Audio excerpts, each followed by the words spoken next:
Il-GRTU, l-Assoċjazzjoni tan-Negozji Żgħar u Medji, ħabbret id-dettalji ta' sħariġ li għamlet fost 200 negozju ta' żgħir u medju mifruxa madwar Malta u Għawdex.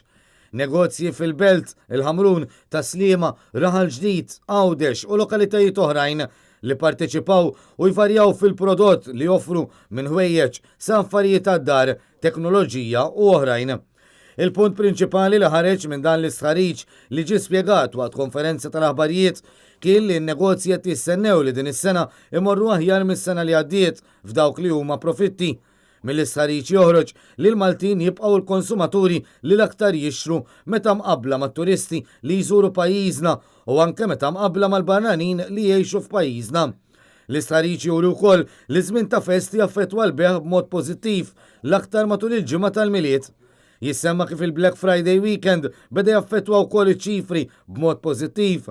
L-istħarriġ juri li 43.5% tan-negozji qalu li l-beħ matul l-2017 żdied meta mqabbel mal-2016, iżda kienu biss 32% li raw żieda fil-profitti.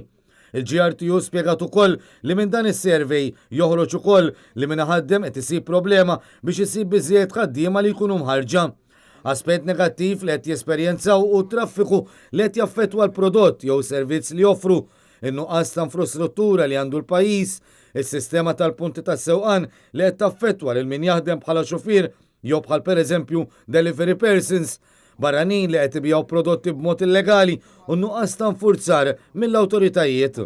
Problema oħra li l-GRTU trid li l-awtoritajiet jindirizzaw hi l-permess tax-xogħol għal barranin. Il-working permit għandu jibda joħroġ f'anqas żmien għax hawn barranin li xorta qed jaħdmu mingħajr permess u dawn mhux iħallsu taxxa.